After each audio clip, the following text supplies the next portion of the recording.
Hi viewers, welcome to our channel. ప్రస్తుతం మనతో పాటు ఇమ్మంది రామారావు గారు సీనియర్ జర్నలిస్ట్ ఉన్నారు. ఒకసారి వారితో మాట్లాడదాం. సార్ నమస్కారం సార్. నమస్తే అమ్మా. సార్ మనం ఎలక్షన్స్ కంటే ముందు ప్రచారంలో మనం చూస్తాం వైసీపీ ఫైర్ బ్రాండ్స్ రోజా గారు కానివ్వండి, కొడల నాని గారు కానివ్వండి, అంబటి రాంబాబు గారు, ఇలా కొంతమంది ఎలా రెచ్చిపోయారో, ఎటువంటి వ్యాఖ్యలతో మాట్లాడతారో మనందరికీ తెలిసిందే. వాళ్ళు వైసీపీ ఫైర్ బ్రాండ్స్ అని కూడా పేరు పెట్టేశారు. అయితే ఎలక్షన్స్ తర్వాత వాళ్ళంతా కూడా సైలెంట్ అయిపోయారు, కామ్ అయిపోయారు, అసలు కనబడట్లేదు, ఎక్కడ వార్తల్లో కూడా వాళ్ళ గురించి ప్రస్తావన రావట్లేదు అని చెప్పేసి న్యూస్లు రావడం చూస్తున్నాం. ఏమైందంటారు సార్? ఎందుకు వాళ్ళు సైలెంట్ అయిపోయారు? వీళ్ళందరూ ఫైర్ బ్రాండ్స్ కాదండి, తుస్సు మొన్న మతాబాలు అయిపోయామాట. కొన్ని లక్ష్మీ బాంబు అనుకుంటాం, ఇంకేదో పెద్ద బాంబులు ఉంటాయి కదా, అది వెలిగించాక చాలా దూరంగా పారిపోతాం, తుస్సు మంటదన్నమాట. ఈ మొత్తానికి ఏంటంటే ఈ ఫైర్ బ్రాండ్లు అనిపించుకున్న బ్రాండ్లన్నీ ఎలక్షన్ ముందే తుస్సు మనిపోయాయి. ఇక్కడ వీళ్ళందరూ కూడా జగన్ చేతిలో బలి పశువులు అయిపోయారు.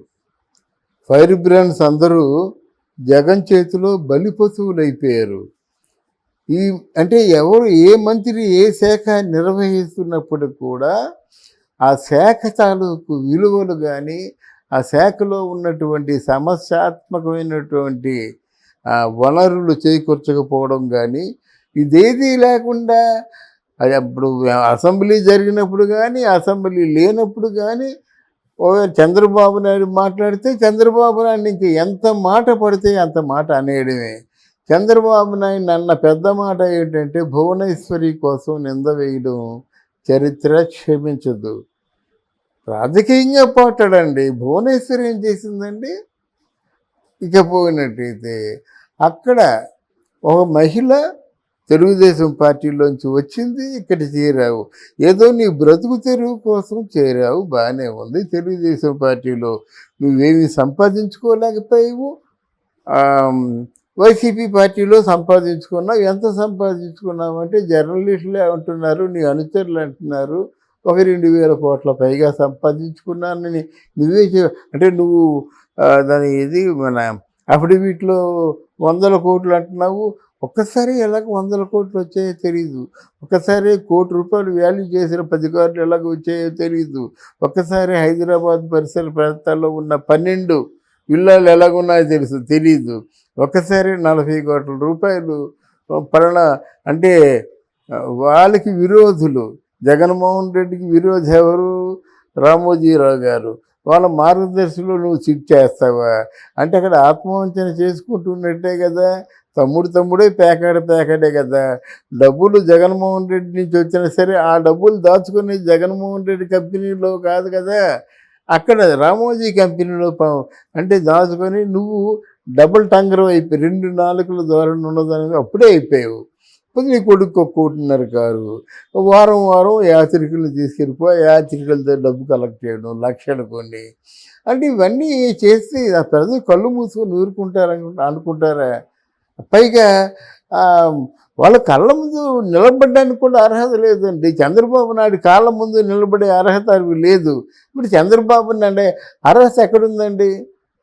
పోయినట్టయితే పవన్ కళ్యాణ్ దగ్గర ఏమాత్రం నువ్వు చెప్పు, ఒక్కసారి కనుసైగ చేస్తే మొత్తం తునకలు అయిపోతావు అన్నమాట. ఒక్కసారి కనుసైగ చేస్తే నువ్వు చూస్తే ఒక నగరిలో ఉన్నటువంటి నీ స్థానాన్ని చూసుకొని నీ వెనకేమో మీ అన్నయ్య, మీ 2 అన్నయ్యలు, వాళ్ళ వెనుకున్న రౌడీలు, నీ భర్త, వీళ్ళందరినీ దగ్గర పెట్టుకొని వీళ్ళ చేతేమో మంత్రి పదవులు చేయిస్తావా? మంత్రి తాలూకు కార్యక్రమాలేమో ఈ నలుగురు నిర్వహించేలాగా చూస్తావా? అందుకే ఈరోజు సమాధానం చెప్పుకున్నావు. మళ్ళీ నువ్వు నోరెత్తినట్టయితే నోటి మీద వాతలేస్తారు ప్రజలు. నువ్వు చెప్పింది ఏదైనా ఒకటైనా నిజం ఉందా? అన్ని అబద్ధాలు చెప్పుకొని చివరికి ఆ పవిత్రమైన వెంకటేశ్వరుడు కాళ్ళ దగ్గర ఉన్నటువంటి వ్యక్తి నువ్వు అన్ని అబద్ధాలు ఆడతావా?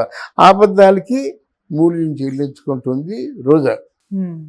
ఇకపోయినట్టయితే ఇక్కడికి వచ్చినట్టయితే కొడాలి నాని ఆవిడకి తెలుగుదేశం భిక్ష పెట్టింది, ఈ కొడాలి నాని కూడా తెలుగుదేశం భిక్ష పెట్టింది. కొడాలి నాని ఈయన ఒక బ్లాక్మెయిల్ చేస్తూ ఎవరిని? జూనియర్ ఎన్టీఆర్. నేను ఎంత చెబితే అంతే. పొరపాటు నా జూనియర్ ఎన్టీఆర్ కూడా ఒక ఇంటర్వ్యూలో చెప్పాడు, నీకు ప్రాణ స్నేహితుడు ఎవరంటే కొడాలి నాని పేరు చెప్పారు. ఇంకేముంది కాకల కార్యంగా అందరూ తీర్చారని కన్ను మిన్ను గానకుండా ఎంత దౌర్జన్యం చేశారంటే ప్రభుత్వం తాలూకు మున్సిపల్ కార్పొరేషన్ బంగ్లాని అనఫిషియల్గా వాడుకున్నాడు, కనీసం సమాధానం ఇవ్వకుండా. అంటే ఏమిటి, నేనే రాజు నేనే మంత్రి అనేటువంటి పద్ధతుల్లో ఎవరెవరిని ఎంతెంతగా తిట్టాడో ప్రజలందరూ చూస్తున్నారండి. ఇప్పుడు నువ్వు మాట్లాడగలవా? నీ పక్కన ఎవరైనా ఉంటారా? ఈ అనకూడదని గుడివాడలో నన్ను గెలిచే మగాడెవడున్నా అన్నారు. మరి రామారావు వచ్చాడు కదా, రాము గెలిచాడు కదా. ఇప్పుడు సమాధానం ఏం చెప్తావు నువ్వు?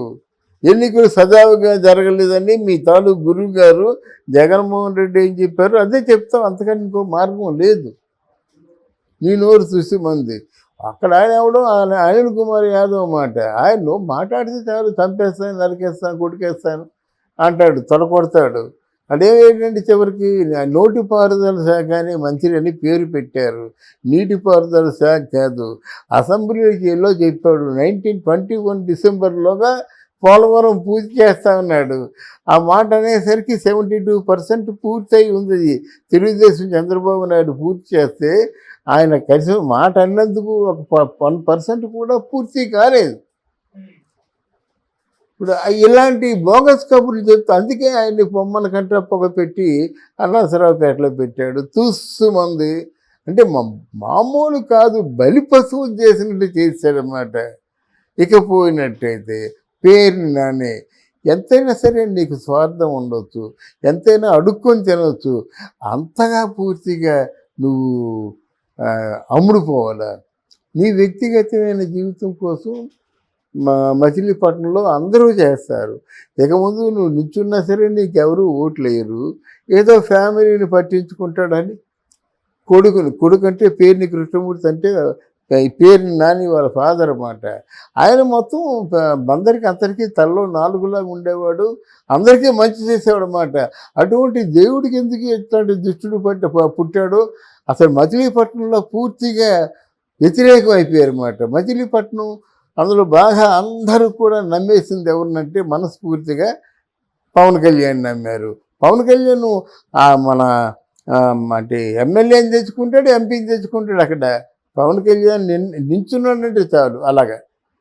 తర్వాత ఇంకెవరు ఇక్కడ అనిల్ కుమార్ యాదవ్, అక్కడ అంబటి రాంబాబు అక్కడ బాహాటంగా దొరికిపోయి ఆ దొరికిపోయిన దాన్ని కవర్ చేసుకోవడం కోసం గడ్డాలు మీసాలు పెంచుకొని అసహ్యంగా టీషర్ట్ వేసుకొని సంక్రాంతి పూట కాదు ఏ పండగ వచ్చినా పాపం వచ్చినా డ్యాన్స్ చేయడం మొదలుపెట్టాడు. ఆయన సత్యనపల్లిలో ఆయన చూసి అసలు ఏమీ నీకు అసలు ఎవరు కదలరే మాట, ఆయనకి వాల్యూ లేదు. మొన్నటి వరకు వాల్యూ లేదు. మొన్న ఏమైపోయింది మందమాట. సత్యనపల్లిలో చాలా ఘోరంగా ఓడిపోతాడు. ఎవరు? అంబటి రాంబాబు మాట. ఇలాగే విడుదల రజని మొత్తం 5 సంవత్సరాల్లో కట్టిన చీర కట్టకుండా బ్రహ్మాండంగా ఉండి అక్కడ మన జగన్మోహన్ రెడ్డి తాలూకు దాన్ని ఏమంటారు దర్బార్లో సజ్జల రామకృష్ణారెడ్డికి ఎలాగైతే ప్రవేశం ఉందో సజ్జల రామకృష్ణారెడ్డి గారి ద్వారా విడుదల రజని గారికి కూడా ప్రవేశం ఉంది. అంటే అతి సన్నిహితంగా ఉండేటువంటి వ్యక్తుల్లో ఒకరు. తర్వాత ఏమైంది, బాగా 5 సంవత్సరాలు గ్లామర్ క్వీన్ లాగా మెయింటైన్ చేసింది. 5వ సంవత్సరం తీసుకొచ్చి స్థానభ్రంశం చేశారు. ఇక్కడ ఈజీగా ఓడిపోతుంది, మళ్ళీ గెలుస్తుందని ఆలోచన పెట్టుకోవాల్సిన అవసరం లేదు. వీళ్ళ ఫైర్ బ్రాండ్స్ కాదు, తుస్సుమన్నారు వీళ్ళందరూ, బలైపోయారు. ఇక ముందు రాజకీయాలకు పనికి రాకుండా అయిపోయారు అన్నమాట.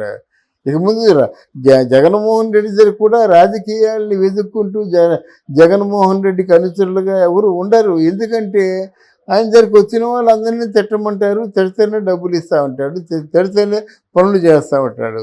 ఎవరైనా గట్టిగా తిట్టినట్టయితే దగ్గరికి పిలుస్తాడు, పిలిచి ఏదో నీకేం కావాలయ్యా, ఏం చేస్తున్నావా అని చెప్పి ఏదో కుక్కకి బిస్కెట్లు పడేసినట్టు పడేస్తాడు అంతే. ఇక ముందు రాజకీయాలు నడిపేవారు మాత్రం జగన్మోహన్ రెడ్డి దగ్గరికి వెళ్ళారు. అది అంటే సార్ ఎలక్షన్ రిజల్ట్స్ వచ్చేంత వరకే వీళ్ళు సైలెంట్గా ఉన్నారేమో, వచ్చిన తర్వాత మళ్ళీ ఒకవేళ వాళ్ళ ఫేవర్లో ఉంటుందో లేదో తెలియదు, ఒకవేళ ఉంటే ఆ తర్వాత రెచ్చిపోతారేమో, ఆ తర్వాత విమర్శలు గట్టిగా చేస్తారేమో అని చెప్పేసి లేదండి, మీకు ఉంటే రెచ్చిపోతారేమో కాదండి. ఇక జగన్మోహన్ రెడ్డి మళ్ళీ వచ్చే అవకాశాలు చాలా తక్కువ. ఉమ్, జగన్మోహన్ రెడ్డి వచ్చేప్పుడు జగన్మోహన్ రెడ్డిని ఖచ్చితంగా శిక్షించాలి. జైలుకి వెళ్తే మళ్ళీ ఎలా వస్తాడు? జైలుకి వెళ్ళాలి, మోరార్లెస్ వెళ్ళాలి. అక్కడ మోదీ గారి చేతిలో ఉంది, అమిత్ షా చేతిలో ఉంది. దాన్ని వన్స్ పని చేశారంటే ఇప్పుడు ఇంతమంది పెద్ద ప్రగల్భాలు పలికిన కవిత వస్తుందా? ఎక్కడుంది? తీహారీ జైల్లో ఉంది.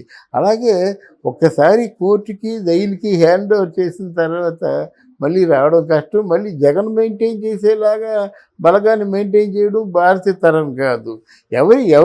ఎవరు మట్టుకు వాళ్ళే గొప్ప వాళ్ళు అనుకుంటారన్నమాట.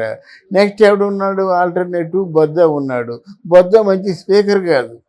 ఆయనకి ఏదో ఒక ఉత్తరాంధ్రంతా ఆయన కనుసన్నల్లో ఉన్నప్పుడు కూడా ఒక జనాల్ని ఆకట్టుకునే స్పీకర్ కాదు.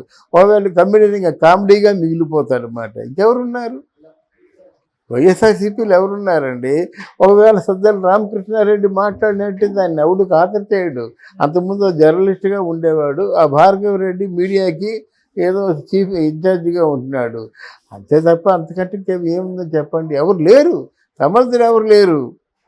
ఇకపోయినట్టే ప్రాక్టికల్గా మీకు ఈవిడ మంచి స్పీకరు, ఎవరు? షర్మిల గారు మంచి స్పీకరు, మంచి లీడర్ అన్నమాట. మరి చూడాలి ఫ్యూచర్లో ఎలా ఉంటుందో. అందుకని వీళ్ళు మాత్రం ఓడిపోవడం ఖాయం. చంద్రబాబు గారు అంటే లోకేష్ గారు చూసుకుంటే రెడ్ బుక్ లో పేర్లు రాసుకుంటూ ఉంటారు కదా చాలా మంది. ఎర్ర బుక్ అని ఒక పేరు పెట్టారు. ఎర్ర బుక్. అవును, అంటే మళ్ళీ అధికారంలోకి వచ్చిన తర్వాత వాళ్ళందరినీ పైన కక్ష తీర్చుకుంటారా అని చెప్పేసి క్వశ్చన్ కూడా ఒకటి రైజ్ అయింది. వాళ్ళు చాలా మంది వీళ్ళ పేర్లు కూడా ఉండడం చూస్తున్నాం. మీ ఒపీనియన్ సార్ దానిపైన? ఆ మాట అనడం చాలా పొరపాటు అండి. ఏ రాజకీయ నాయకుడు బయటకు వస్తే మిమ్మల్ని అందరినీ అంత చూస్తానండి, ఇదిగో ఎర్ర బుక్ కాకపోతే పచ్చ బుక్ పెట్టుకో మాకే, అది కాదు కదా. ఆ మాట అనడం లోకేష్ తప్పు చేసినట్టే. అంటే ఈ సంకేతాలు మనలాంటి వాళ్ళకి ఎలా వస్తాయంటే, అందరినీ తొక్కేస్తాను, అందరూ వచ్చి చూస్తారంటే, అంటే నువ్వు హోమ్ కూరుకుంటున్నావా? నెక్స్ట్ మీ నాన్న ముఖ్యమంత్రి అయితే నువ్వు హోమ్ కోరుకుంటున్నావా? అసలు ఎర్ర బుక్కులు ఎందుకు? మనసులో ఉంటే చాలదా?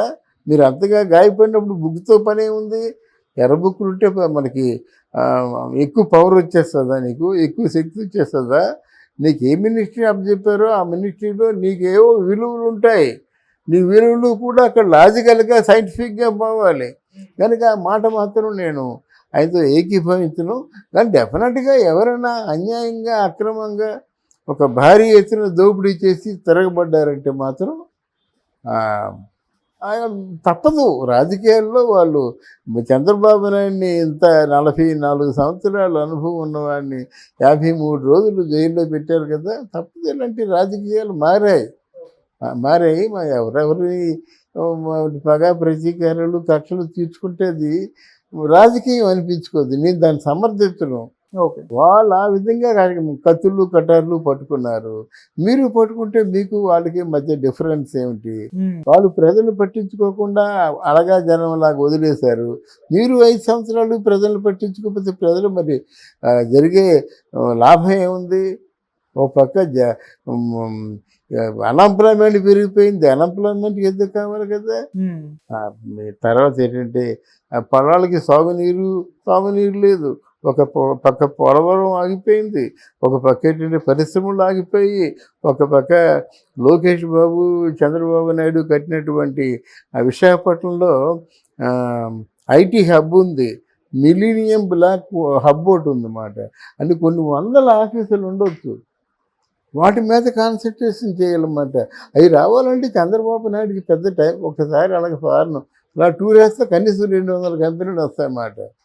సత్యనాథల్లా చంద్రబాబు నాయుడు తాలూకు ప్రోడక్టు. సత్యనాథల్లా ఇక్కడ టర్న్ ఓవర్ చేస్తే చాలు. అందువల్ల ఆంధ్రప్రదేశ్కి చాలా మంచి భవిష్యత్తు ఉండాలని కోరుకుందాం. ఇక ముందైనా రాజకీయాలు కక్షలు కార్పణ్యాలు కాకుండా ప్రజలు మీరు జరిగే విధానంగా ఉండాలి. అంటే భావితరాల రాజకీయాల్లోకి వచ్చే వాళ్ళకి స్ఫూర్తిదాయకంగా ఉండాలని మనం కోరుకుందాం. Right sir, thank you so much. Thank you అమ్మా, థ్యాంక్ యూ వెరీ మచ్.